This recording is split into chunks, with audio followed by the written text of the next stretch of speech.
স্বাস্থ্যসেবা থেকে বঞ্চিত নোয়াখালীর চরাঞ্চলের লাখ লাখ মানুষ। নেই সরকারি বা বেসরকারি উদ্যোগ। আশপাশের ৩০ কিলোমিটারের মধ্যে নেই কোনো স্বাস্থ্য কমপ্লেক্স। অসুখ বিসুখে ভাগ্যের উপর নির্ভর করা ছাড়া কোনো উপায় নেই তাদের। আমাদের নোয়াখালীর প্রতিনিধি সাইফুল্লাহ কামরুলের পাঠানো তথ্য ও ছবি নিয়ে জাকির হোসাইনের ডেস্ক রিপোর্ট। এই দৃশ্যগুলো চরের মানুষের কাছে প্রতিদিনের। অসুখ বিসুখে এই মানুষগুলোকে নির্ভর করতে হয় ভাগ্যের উপর। কোনো চেষ্টা তদবির করার সুযোগ নেই, কারণ এই চরগুলোতে নেই স্বাস্থ্যসেবার কোনো সুবিধা। সবচেয়ে কাছে যে স্বাস্থ্য কমপ্লেক্স তা হচ্ছে সুবর্ণচর। দূরত্ব এখান থেকে ৩০ কিলোমিটার।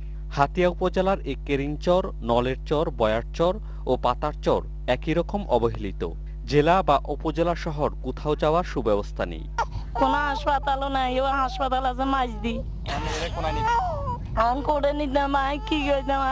অসুখ হইলে মনে করেন 50 কিলোমিটার দূরে নিতে হয় বা 50 মাইল দূরে নিতে হয়। এখন লোকজন হতে মারা যায়। আমরা সরকারিভাবে বা কিছু হাসপাতাল চাই, ডাক্তার চাই। নঙ্গলিয়া সরে কোনো হাসপাতাল নাই, কোনো ডাক্তার নাই। অনেক রেলা আঙ্গ ঘর হয়ে গেছে, গাইলে যাচ্ছে তুফানে অন বোরে কোনো অসুস্থ হয়েছে যেন অনেকটা আঘাত খাইছে, আমরা কিছু করতে পারি না। রঙিয়াতে কোনো হাসপাতাল নাই।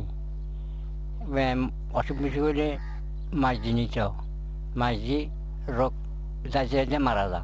প্রকৃতির কোলে আশ্রয় নেয়া এ মানুষগুলোর প্রাকৃতিক দুর্যোগ থেকে বাঁচার যেমন কোনো ব্যবস্থা নেই, তেমনই নেই নাগরিক সুবিধা। এখানে যে দু একজন গ্রাম্য ডাক্তার রয়েছেন, তারাও জানালেন অসহায়ত্বের কথা। আমরা যারা প্রাথমিক চিকিৎসক, তারা তো প্রাথমিক চিকিৎসার পরে জটিল কোনো চিকিৎসা দিতে পারতেছি না। এই কারণে অনেক সময় মাইজদি বা ঢাকাতে ট্রান্সফার করতে হয়।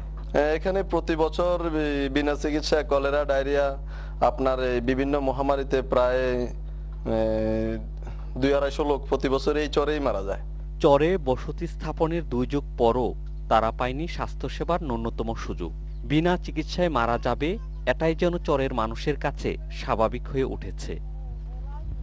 জাকির হুসাইন,